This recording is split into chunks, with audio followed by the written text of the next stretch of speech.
If your job at a healthcare facility includes disinfecting against viruses, you know prevention is the best medicine. And maintaining healthy spaces starts with a healthy cleaning routine. Grainger's world-class supply chain helps ensure you have the quality products you need when you need them. From disinfectants and cleaning supplies to personal protective equipment, so you can help deliver a clean bill of health. Call 1-800-GRAINGER, click Grainger.com, or just stop by. Grainger, for the ones who get it done. It's the Opperman Report. And now, here is investigator Ed Opperman. Okay, welcome to the Opperman Report. I'm your host, private investigator Ed Opperman. You could find me at Opperman Investigations and Digital Forensic Consulting if you email me at oppermaninvestigations@gmail.com. Do a live show every Friday night at Spreaker.com. That's totally free to join. There's a chat room. Get an email notification when I put up new content. I play repeats over there every single day. And if you go there and search for this name, Christine L. Kramer. Kramer with a K. You'll see the previous interviews I've done with my friend Christine Kramer. She's been a longtime friend of mine, a friend of Victoria's and stuff like that, like a mentor to Victoria. We have a lot of great debt of gratitude to Christine Kramer. And she's always got the inside information, okay? And today we're going to be talking about, because she was working for the RFK Jr. campaign just recently. So we're going to be getting some information about that. Christine L. Kramer, are you there? I am here. It's so nice to talk to you again. It sure is, man. I love you, Christine. Thank you so much for everything you've done for us. Thank you. But remind for the audience who aren't a couple of old yentas like you and me, can you remind the audience who is Christine L. Kramer? Oh, wow. So I was very active in politics in Nevada. I've had the privilege of working on 8 different presidential campaigns. And in 2016 was my first appearance on the Opperman Report because I was the neutral public official that did not allow the Clinton campaign to stuff the ballot box at the 2016 convention and deny Bernie Sanders his win in Nevada. Right. And from real quick. Look up that show, man. We burst in live on the air. That's when I met Christine Kramer. She was having a sit-in because they were trying to steal the ballot. She was part of the ballot credential committee, and they did a proactive sabotage on her the night before to sneak in all these guys with no credentials to come in and vote at the caucus. And Christine and her friends sat down in the middle of the street. They were about to in the middle of the convention there. They were about to get arrested, and we burst in live with a live broadcast. They passed the phone around. Do you remember that? Good times. Good times. Yeah. But I'm sorry I interrupted you. Go ahead. Tell them the rest.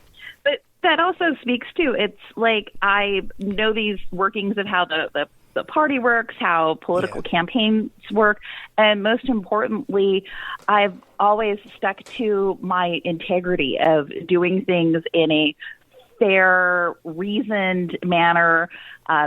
The person who often my role in a campaign is a form of project management and keeping track of everything. And on a campaign, the calendars alone of knowing on a presidential campaign what's happening in the Democratic Party has 57 contests. And then if you switch to independent, then there's 50 different states to keep track of. So that's the type of role that I do in campaigns. But I've also done everything in politics I've thrown entire political conventions for the Democratic Party in states and all of the steps that it takes to manage those pieces.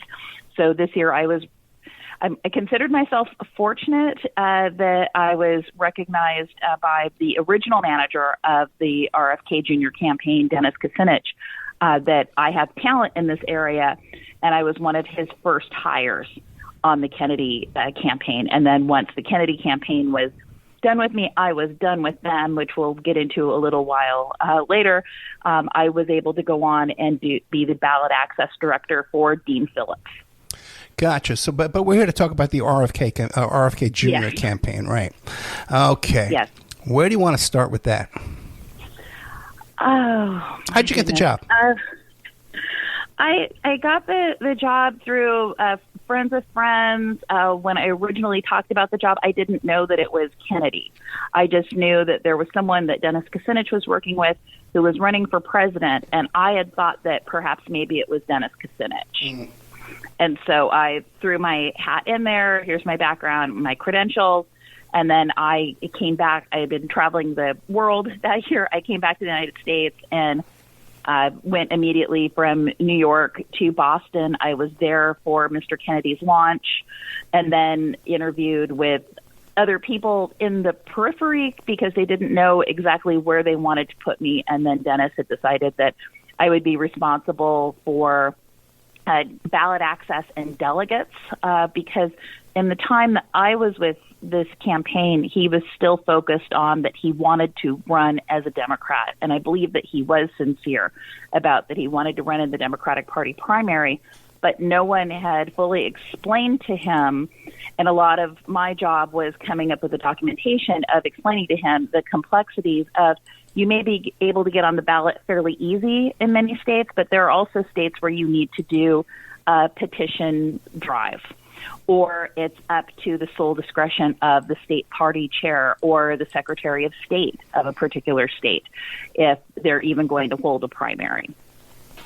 And then that doesn't even get into the complexity of you're asking people to serve as delegates for you. And much of his support base, you have to look at voters and go, how much are you asking them to lift? And so for Kennedy to win the Democratic Party nomination, he would have to ask his supporters first to register as a Democrat by a particular deadline in order to be eligible to vote in the primary, then vote in a primary, then go to the internal party meetings. People don't realize that you become a delegate at the national convention. You're going, depending on your state, to between 2 and 4 additional meetings, going to usually a big convention in your state. And then once you make it through and you're a national delegate, it's going to cost you between $5,000 and $7,000 to go to that national convention. And so there's a process called shepherding of making sure people who want to be your delegate, that you're keeping them engaged and encouraged. And the Kennedy campaign, by the time he made his decision September 22nd to move to being an independent and then had his announcement, I believe it was October 6th in Philadelphia, the campaign was just not organized to a point to be able to acquire delegates, and then we saw what happened to Marianne Williamson and to Dean Phillips, that there was really no path for an outside candidate, even if you had the last name Kennedy, to win the Democratic Party nomination. Right. Let me just slow you down for a second, because even if you have a huge name, you're a popular guy. Who was that guy, the Navy SEAL? He was the wrestler. You know what I'm talking about. Jesse Ventura. I was going to say Hulk Hogan, but Jesse Ventura. Okay. Even if you got a big name, you got a big following, you got to have your name on the ballot. And the big shots, the guys in power, the oligarchs, they want to do everything they can to keep a guy who's out of the club off the ballot. Yeah, and they'd even, particularly in the state of Tennessee, the Tennessee legislature changed the rules to deny the Secretary of State of Tennessee to recognize who are widely recognized candidates and put them directly on the ballot. If people had any idea how our elections are really run. Yeah, and it's a money game because the petition gathering process is very, very lucrative. And paying for a petition to get on the ballot in the Democratic primary is going to cost a candidate between $100,000 and $300,000, depending on the state and the very narrow and specific complex rules for the Democratic Party to get on a state ballot. Then when you get to when a candidate wants to run as an independent, you have to have in mind that there is a deadline date. Then along with that deadline date, sometimes there is a filing window where a state will only accept petitions for anywhere between 5 and 10 days, and you need to be within those days. And then we'll have an additional requirement of that signatures not be stale dated. So there's a principle of I can't sign a contract with you, and then the contract we don't act on this contract, and then you pull it up 2 years later. So the same thing goes with a petition. You can't sign a petition a year out from its due date and then have that organization turn the petition in. So they're invested in having very short windows of time. And then the state of Texas has this odd requirement that You need to get signatures to get on the ballot as an independent, but they cannot be from voters that voted in any of the primaries that happened on March 5th. And so you need people like Christine Kramer who knows these little. She reads all this stuff. Oh, look at her; she's reading off the top of her head. She knows this stuff. And it's off of my head, but you have to get just deeply immersed in it. It's when I'm doing this work, there's a spreadsheet of all of the states, and then there's a link through, and then pages and pages, and it's not just enough to link to a spot that you're going to have people within the organization and the public and the press wanting to know what your strategy is on something that you have to meticulously screenshot and then have cross references to it because you can't get it wrong. And my frustration in the Kennedy campaign is that Mr. Kennedy himself was speaking to this Trent Poole guy, and the guy would just say things that were completely whack, that had no basis with reality, that he was doing the hardcore salesman pitch type of thing. And I would be, from my point of experience, saying, look, it's better to wait a little longer, project plan it, project manage it, than go ahead and pay a vendor because he's hot to trot, he wants to do it. I also had offended this vendor because I knew internally that we were examining if the Kennedy candidacy would be more successful as a Democrat or as an independent. And I can't tell this vendor that's calling me up and screaming, and his behavior toward me was so offensive that God bless Dennis Kucinich. He told that man, you don't have the right to speak to my staff that way, and you can speak to me, but you don't have the right to speak to my staff that way. Now, if you need a little background on this, is a Wall Street Journal article called Inside RFK Jr.'s Chaotic White House Bid. Aides describe a cult-like environment. And they're talking about Kristen Kramer. Aides describe a cult-like environment. They're talking about my guest, okay? Environment in which dysfunction reigns and top aides focus on elevating their own profiles. And one more thing for the Opperman Report audience out there. Keep in mind, remember Reverend Ed Pinkney that had the recall petition? He was trying to recall a mayor in Michigan, and they actually arrested this guy and threw him in prison, convicted him and threw him in prison because 4 signatures had the dates manipulated in some kind of way. He was ultimately released and exonerated, and the conviction was overturned. But that's how serious this kind of stuff is. And it was a big lawsuit, too, to keep Jill Stein off the ballot in Nevada. Hillary Clinton did a job on her. So these things got to be done just right. Otherwise, there's someone on the other side with a lot of money that's going to sabotage and pull the rug out from under you. Yeah, and petition drives themselves are herding cats, and you need to have motivated people, but you also need to have someone. It's not a person's permanent job to go out and collect signatures, and they have to have a personality where they are okay. They're assertive enough to ask people for their signatures. Usually you try to find people when they're not doing anything else and they don't mind, signing a piece of paper for you. It's a lot of going to transit, like people waiting for the bus in the morning type of thing. Waiting online at motor vehicle, outside of motor vehicle in the morning. Yeah. Or if it's allowable in your state, it's very successful up in Seattle that we would go gather petitions on, not particularly for Mr. Kennedy's campaign, but for other campaigns when people are waiting outside for a ball game. Or you go to high school sporting events. So you need some local operators who know where there are going to be people who are registered voters out there. But even then, your success rate on the signatures, if it's 50%, you're having a really good day. And because once again, the name has to be legible, the address has to be correct, the phone number has to be correct, it has to be verified later on. There's a million things. Yeah, and then some states will have these onerous requirements where the page has room for 25 signatures, and each one of those pages needs to be notarized. And some states, I really enjoyed doing petition gathering this cycle in Rhode Island because at the end of every day, you were allowed to go to the clerk's office, turn in your pages, find out how many you had verified, so you only ended up having to collect as many as needed. But then another state like Virginia, you you over-collect by 200 or 300% just because you don't know, unless you have someone working in a back room verifying all of those names, signatures, and addresses. And some operators will do their own internal verification, and other operators are more like throw the spaghetti on the wall and see how much of it sticks. So then, was Trent Poole? Back to Trent Poole, who's mentioned in this Wall Street Journal article. What was his role at the RFK campaign? He was trying to become the campaign vendor for petition gathering services.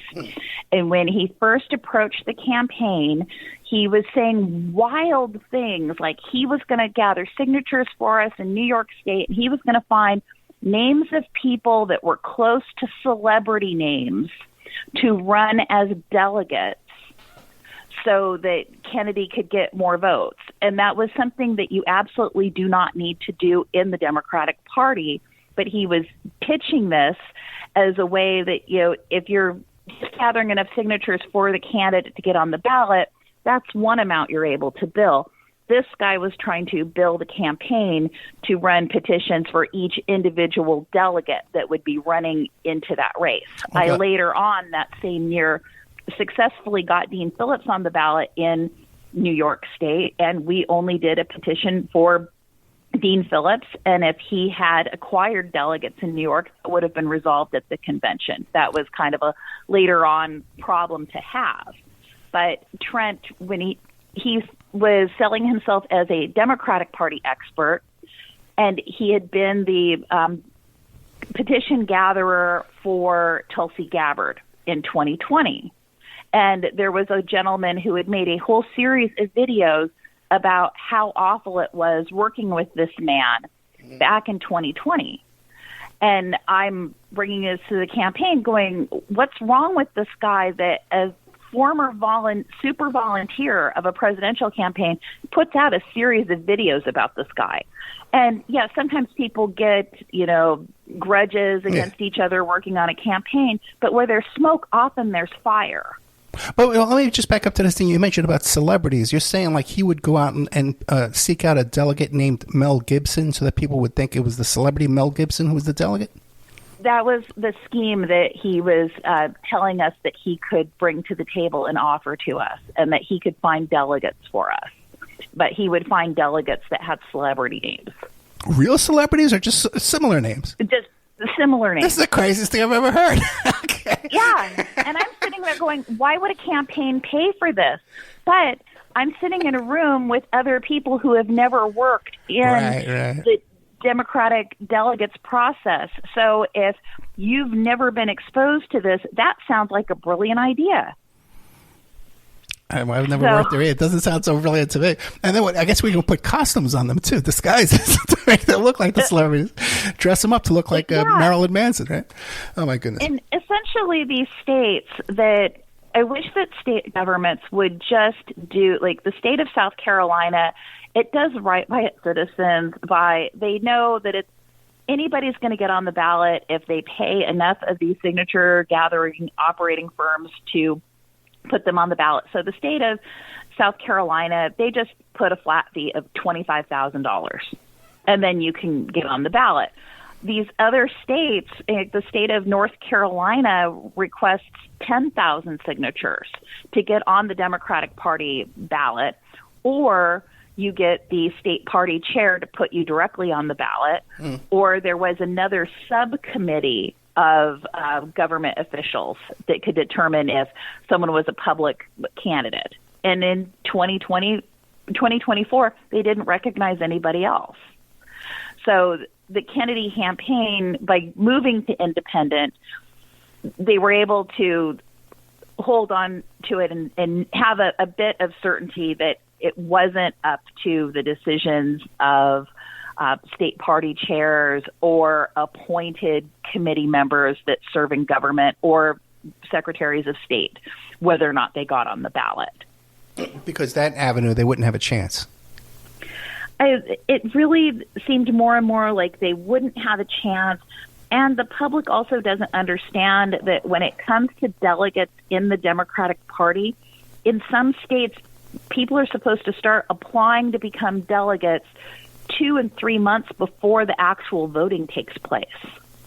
And then you'll have your primary election day, and then you'll have the first meeting, which in Nevada in the West is a county convention, and some are called like district caucuses in the East.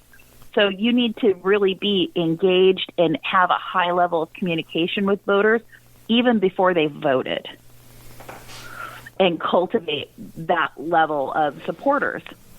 And a lot of my job was, and the Democratic Party, adding another layer of complexity to it, is you need to work within their diversity, equity, and inclusion plan that they want to see of a delegation. So many people under the age of 35, which is what they consider their youth vote. So many people who identify as African American, so many people who identify as Hispanic, Latino, and so many people who identify as LGBTQ. So the data becomes even more complex because on the campaign side, you need to have people fill out essentially an application saying which of these categories they fall into and explain to them the time commitment that's required of it. And we'd be doing these forms because each state is unique.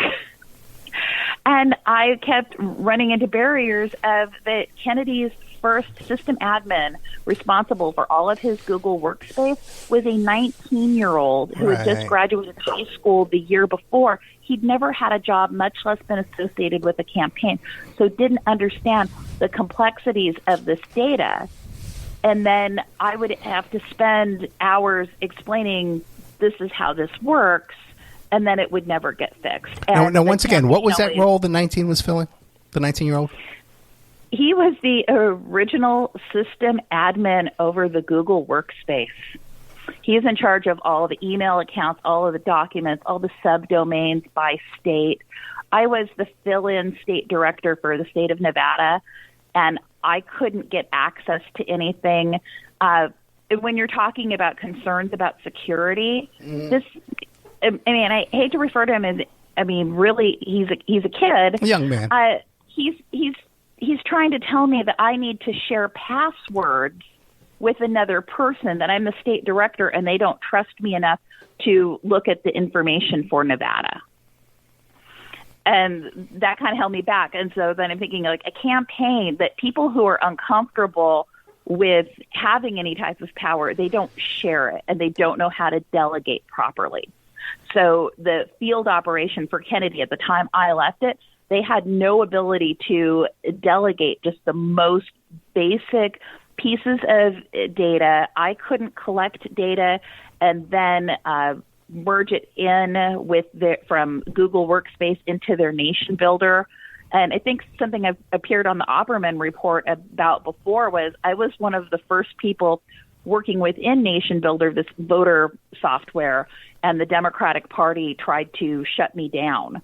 And it was absolutely insane that the original founders of Nation Builder, they were people who had worked in the Democratic Party, but they weren't going to take pennies on the dollar to give up their software to the Democratic Party's controlled van software.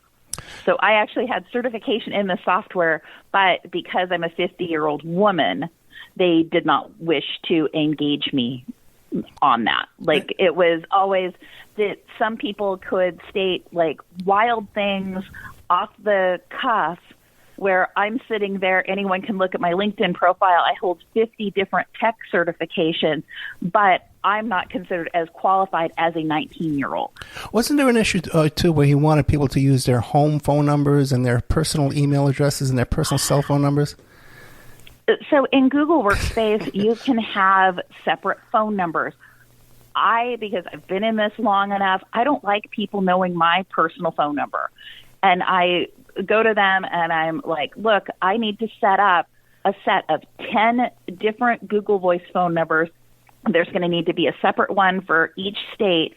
And he doesn't understand the basics because he doesn't understand what it's like to have a job where 300 people are calling you in one day, and when you need to separate it out and make it available for volunteers to be returning those phone calls. I'm sitting in a meeting. It's like, I don't have a problem with anybody in the world having my personal phone number. And it's like, you don't know what the job entails. Now, also, And too, it's also isn't it a big safety issue, matter. too, that you guard these emails and these phone numbers because they're worth a lot of money to build up these lists? And was there any issues with the lists being available? No, the lists weren't available, but they also didn't know what to do with the data. And there were times that early in the campaign, I would ask questions like, are you doing this with the data? How are you backing this up? How are you setting up the subdomains? And they were like, well, that's none of your business. And then just as I was leaving the campaign, I found out that their database had blown up and that they had to rebuild their databases at the end of October. And so that meant that everything that he data collected from April to October was bogus. Gotcha. I mean, and if you don't know what you're doing in a database, like I asked him, so I have a sandbox, and a sandbox is basically where if you want to do, you keep a master copy of your database, and then if you want to change things or see how a set of data merges, then you play with it in your sandbox. He didn't know what the term sandbox meant. Gotcha. Now, you sent me a screenshot because now we're getting into some serious stuff. There's some serious allegations here, right? And you sent me a screenshot. Can we discuss that without mentioning the person's name? I'm trying to remember the nature of the screenshot. The screenshot was a text about armed guards. Oh, yes. I don't know any more about it other than that there was a volunteer in California who is speaking to another media outlet who says that she had upset Trent Poole so badly that she had to hire armed guards. And that is part of why, thinking about that, knowing the way that Trent Poole acted toward me, just in that I set professional boundaries that that Mr. Kucinich also enforced, that he was not to scream at me, that we set the professional boundary, that we had time in the process of hiring people to gather signatures. And there's hundreds of vendors that do this across the country. I had an RFP process. In case anyone doesn't know, it's called Request for Proposal, and that is where you ask multiple vendors the same set of questions so you can compare apples to apples, because otherwise these guys talk so fast they'll run you over. And all of the other vendors respectfully completed my RFP, answered my questions. They were able to provide references of people who they'd provide these services for. And I also had two very important questions on there. One was, have you ever been accused of not paying people who work for you? And are there public complaints on file about this? Because I will go find them. And the second question was, have you ever been accused of harassing anyone?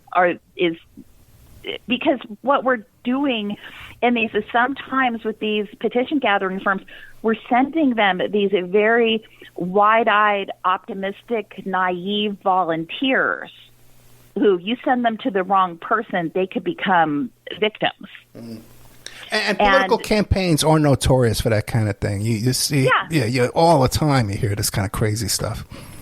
Yeah, and when I started on my first political campaign, I did a little bit of stuff when I was 14, as much as my mother would let me. But I was full-time on my first presidential campaign at 18 years old for Jerry Brown, knocking doors in Iowa. And I saw a lot of things, and I was harassed, awful harassment as a young woman. And I also received the type of harassment as a young woman that I know I had parents back home that would say, if these men don't treat you right, you can go home. And I was the type of young woman who fortunately was able to look men in the eye and say, don't do that to me. But I also faced the type of environment of, well, you know, that's just how that guy is, and he acts that way towards all of the women. And I made myself a promise when I got involved in politics, I was always going to stand up for the young women coming up behind me, and always on the campaigns I manage. And I feel very privileged, like your daughter has worked for me at different times, that I have created environments where nothing as far as harassment is going to happen. And so I'm sitting in a position to actively prevent harassment of individuals. It was not just about Trent Poole and the rumors about him. It was any vendor that's coming into a campaign that I'm helping manage. I want to know their background, and I want to know if there are these accusations, then maybe they're not our prime vendor. They might be like a second or third tier backup vendor. But I also know some very amazing vendors in this country that they should be elevated because they do such a good job of looking out for their staff. And this isn't a consistent job. This is something where you want to hire an operator that has the same people that come back and work with them every cycle. So then, was this a concern with Mr. Poole that he had allegations in the past? Yes, this was a concern. He didn't want to complete the RFP. He complained about it. I had one small typo, which was in part because it was like every single day, 5 a.m., a new text message of like this. Man, it was like his grammar was so terrible. I would have to read his text message that he sent Mr. Kennedy, who then sent to Mr. Kucinich, and then my morning would have to be spent going, here's actual screenshots of the law or the Democratic Party rules, why this man is wrong. And then I had to defend the aspect of having an RFP and comparing, and Mr. Poole didn't have the best estimate. And then I even went back to the other management of the campaign, and I said, if you're concerned that I'm not being fair to this man, how about my assistant go and strip the names of the companies off of all of these bids? And then you guys make a decision. Like, Brilliant. here's a scoring sheet, and do it that way. Didn't want to do it that way. Like they flipped out. And it was also at a point in time where we knew it was most likely he was going to switch from Democrat to Republican.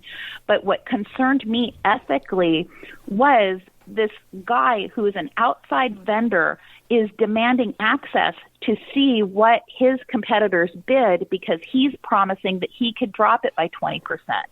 And in the real world of business, these guys are just looking to get their foot in the door, and then they're going to say the fickle finger of fate hit them when they can't meet their goals, and whoops, they need more money. And then I've watched vendors who are the lowest bid, just in my experience of contracting for numerous things, they suddenly became a higher bid than the highest bidder who actually has a cohesive budget and plan and experience doing it. Well, in the process of competitive bidding, if this was like a government contract, that would be a crime. To say, show me the other bids. But now, what about the RFK campaign? Did they have a process to vet out the people, potential vendors? Was there an internal security department that was doing background checks on these people? So I was considered an outside vendor. That when campaigns come back and say, oh, well, so-and-so, they're an outside vendor. Well, most of the time on a campaign, you are an outside vendor because they prefer not to pay you W-2. So then pretty much everyone's a contractor. Then eventually the Kennedy campaign later on had W-2 employees, but I was a contractor too. So the whole process... So in my process working for the Kennedy campaign, I had to submit myself to a background check with Gavin DeBecker investigation. I was never told what they found in the background check. There were times that I was like, why is it that I am cut from these different discussions? Why is it? I mean, is there something in my background that concerns them? Then there were times like that I never knew, like, if they were using it against me, and I had a right to know because it was connected to my quasi-employment to know what the result of that investigation was. I never knew what those were. And then I don't know if they ever made Trent Poole, because Trent Poole, all of the time, he's causing this chaos while I'm in the Kennedy campaign. Kennedy campaign has not written him a check. He wasn't paid until after I left. He was just consistently calling Mr. Kennedy, saying these things like numbers of signatures and that I should have had him out there 2 weeks ago, calling me lazy, calling me incompetent. And I was never, Mr. Kennedy never called me personally asking me about my work product. Mr. Kucinich was the buffer in between those, and I provided numerous things. I did weekly reports of the status of ballot access and the calendar and delegates. It was called the Mission Control Report every week to Mr. Kucinich. And then in a proper campaign, the candidate, because you need to preserve their energy and you need to really focus their time on fundraising, there's something called the briefing cycle. So everyone who's a director on a campaign will do their reports, and then those go to the campaign manager, and then the campaign manager briefs the candidate. And then from that forms what the candidate is doing for the next week and the next month ahead. When you have an outside vendor making wild claims, and I at first gladly and graciously answered all of those out of the sky weird complaints and weird accusations that I wasn't getting my job done, thinking that Mr. Kennedy reasonably would look at it and go, this guy's been wrong 3 times in a row, 5 times in a row. Maybe I'll stop taking his calls. He never did. Well, let me see if I understand this. Then that Trent Poole, he's an unpaid consultant advisor in some capacity, and somehow he's in a position to be reviewing your work. Yeah. And it was like, I'm doing the homework for someone, and in this wild world of politics, by 2028, he will end up competing with me for the same job. Right. I mean, he was gunning for my job, and he was able to throw wild accusations and things into the campaign, take up my time answering them and sending them back. And then people would then tell him, you're wrong because of this, this, and this. And he would never be like, oh, I guess I was mistaken. No, it would turn into, he would just pivot to another state. And in the Democratic Party process, there's 57 states. He wasn't reading the delegate selection plans. He wasn't reading these state websites. He was just calling up like, I think I want to say that you ought to be on the ground in this state collecting 100,000 signatures, which would be completely wild. And no one ever pulled him back except for Dennis Kucinich would be like, look, we're going to have this RFP process. We will just judge apples to apples. We will have the names off of them, and the management team will make a decision who our vendor is going to be based on the best proposal. And the other proposals were well written, showed a lot of business acumen, and Trent's was, how dare you, I've been volunteering and giving, as he called him, Bobby advice every day. Well, then let me ask you this. What was the budget for these vendors? Are you putting out a request for proposals? What's the budget out there that you're expecting, ballpark? I was expecting a budget of anywhere between $12 to $16 per signature. And some of these bid proposals, and when the bid proposal comes back higher, then you have a conversation with the vendor going, well, what are some factors, like maybe I have missed something about overhead. And there were some states where it came back extra high, and then I found out that, oh, they need street vendor permits, or Gotcha. They need a level of insurance. And then when you're comparing the two, and then you see we have one vendor that says, our bid is this high because we're required to have insurance, and then another vendor says, well, we're just going to ignore the insurance, then you know how that is. I wasn't even able to get that far in the process, because in the middle of it, that was when Kennedy decided to run as an independent. And then once he announced, like once the buzz was in that he was going to run as an independent, and this was supposed to be like a super, super secret thing, he let it out where there were other people talking about it online, that they had talked to Kennedy himself, and he told people that he was going to run as an independent before staff knew, and before me, the person who'd been doing all of the research, who's still putting in 50 hours a week, doing everything to set him up to run as a Democrat. To run as a Democrat. It's like, to know that there were days, weeks of your life wasted after a decision was made. I have a question, though. Now, if someone in a position, this Trent Poole, where he's bidding for a contract, but in the meantime, he's working for free, when does that become your labor for the campaign become a donation to the campaign? And what's the legalities with that? Well, you're allowed. Well, I have to first of all say I'm not an attorney, therefore I can't apply or interpret the law. Right. But in the world of campaign finance, people can donate their time. Okay. So if you're a lawyer, you can go over to any campaign and say, "Hey, I'm going to volunteer. Take it as it is." And it's not until you're actually producing, like representing the candidate in court type of thing, that if this Trent Poole had actually like gone to a state and collected a bunch of signatures and collected no fee for those signatures because the signatures have a market value, right, then that could have been like an in-kind contribution. But his goal was,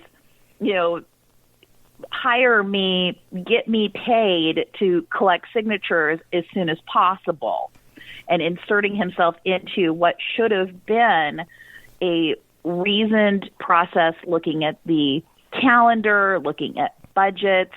Like on a campaign, we don't even know, like when a campaign first starts, we don't know how much money a candidate is going to have. Are they going to have a $2 million budget, or are they going to have a $200 million budget?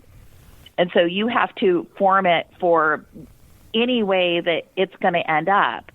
And where I've been in the campaign world before, when I'm sitting in Kennedy's campaign and they're like, well, we're not doing this and we're not making a decision about that, and nothing, I wouldn't hear back on my work. They're going, well, we're drinking from a fire hose.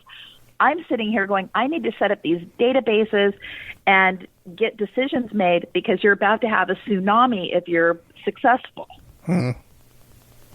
Christine, we have about 10 minutes left, less than 10 minutes. So what else is really important you want the audience to know about the RFK campaign? I'm also very concerned about their hiring of Nick Brana, who my concern is, I'm not going to speak to that there are specific harassment allegations out there about him, but that this campaign, when I did all of this work for them, there was never a complaint that my information was inaccurate. There was never a complaint that my information did not arrive on time. That I worked hard. Mr. Kucinich, before he left that campaign, complimented me on how well I understand this process better than most Americans and most people who work in this field. That this campaign showed so little respect for me that they hired Nick Brana to be my boss behind my back. They never mentioned what makes him more qualified than me. And this is a man who failed at Movement for a People's Party. He fundraised and made it appear like he was going to start a whole new party for Bernie Sanders. Bernie Sanders wants nothing to do with this man. Then he failed up and he was running Cornel West's political campaign. Really? And Cornel West, this cycle, had a lot of false starts, couldn't get it together.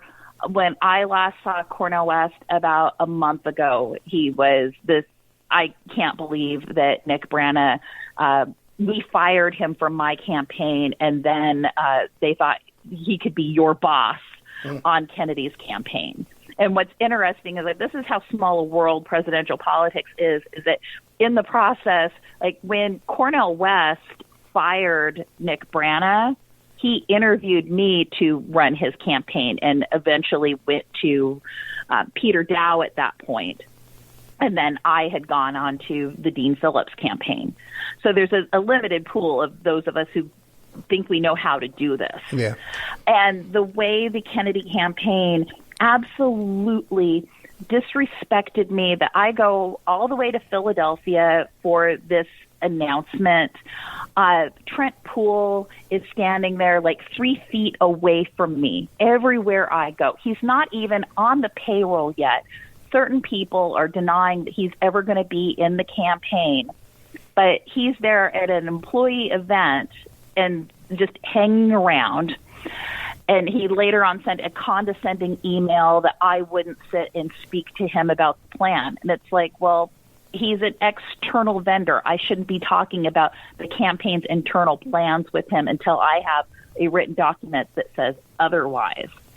And then we're having a staff dinner in Pennsylvania the night after Kennedy announced that he was independent. I go to that with my assistant, and someone comes up and introduces Nick Brana to me, who I know who exactly that man is because I've been in the same room with him before. And he's there to help with ballot access. And I'm like, I'm the director of ballot access, and I do an RFP process. And I did tell him to his face, I don't hire people who abuse others. That is how firm I am in my knowledge from other sisters who work in politics that this man is abusive. Then what is it about Kennedy and his relationship with Poole? Like, they have some kind of friendship or a past relationship? I don't know if they have a past relationship, but he talks to Poole all the time. And then from what I've learned from other people who were on the campaign after me who have since left is that Poole and Brana were really good friends and they got along great. So I had no chance. My work product didn't get to stand on its own, and I felt like I got somehow not under the fold, and it's particularly insulting to me as someone who has worked on my skill and my craft and always having the receipts for anything that I work on in a campaign, that these two guys get to fail up. And I've seen emails and messages where they called me lazy and stupid. And I know that's not me, but I also know if they're going to do that to me, what were they doing to their subordinate staff? What about other issues on the RFK campaign of money allocation and then budgeting and salaries and stuff? It's like a squandering. The salaries have no connection with reality. That I was actually like very flattered when I first came on that campaign. I made a bid that was a reasonable amount of money. And then Dennis Kucinich called me and said, with what other people are asking for on this campaign, and I know you're worth it, you need to rewrite your letter and give yourself $2,000 more a month. Wow. But it's also systemic to so the political cycles, when we know who the nominees are going to be, and there's a crunch on it because we knew that it was always going to be Biden and Trump, people ask for a lot more money because everyone knows they're not going to work after those campaigns. Right. So when everyone knew that it was going to be Obama in 2012, people who worked on third-party campaigns or the small number that challenged Obama, they asked for more money. So that is something that's systemic in there. But I was working with people that had absolutely zero political experience, zero operations experience, didn't understand just the basic acumen of operating in a campaign. That I still refer to him as Mr. Kennedy because that is a sign of respect. Just as when I work for someone who's if they're an elected, I always call them by their elected title, congressman, something along that. And you have to do that for your own safety and protection as well, because when you're working with the public, and I tried to explain this to them, especially to protect young women. If young women are in public referring to their candidate as Bobby, then people who could do them harm, who are somewhat deranged, think that they might have a way of getting them in with the candidate. So where it's appropriate for, in this campaign, the campaign manager, Amaryllis, because she is his daughter-in-law, to perhaps refer to him as Bobby, it puts us in danger to refer to our candidates by their first name and imply we have a type of personal familiarity if we're working in the field. Yeah, and that's open to abuse. You know what I mean? People, Yeah, and that also goes back to my personal phone number was not going to be out there for the public because everyone's just a couple clicks away from being discovered. Yeah. Christine Kramer, anything you want to plug? I forgot to get your plugs. You got a website or anything? Twitter, Facebook you want to promote? I don't at the moment. I had written a book called Campaign Land, which was funny stories about working on campaigns from Dukakis all the way to Amy Villela. And now I've gone back to a re-edit because my life this past year, working on Kennedy and then Dean, had some pretty funny moments. So I hope to get that re-edited and out and shopped around again. Oh, I'd love to see that. Yeah. Plus, a reality TV show with Christine L. Kramer would probably be, probably be up there too, Oh, my goodness. Listen, thank you so much. Christine L. Kramer, a political insider. You're not going to hear stuff like this anywhere else. This is a real political insider. It's telling you what goes on behind the scenes. And keep an eye out for this Wall Street Journal article here. I was telling you about a minute ago, if I could find it again real quick. Yeah, there's the Wall Street Journal article, and then there's the CNN article, RFK Jr. ballot access consultant charged with assault, and that is about Trent Poole, that he has been charged with assault in Washington and in New York City. Well, there you go, man. Inside RFK Jr.'s chaotic White House bid, aides describe a cult-like environment in which dysfunction reigns and top aides focus on elevating their own politics. Christine L. Kramer, thank you so much. Okay, thank you. Bye. Good night.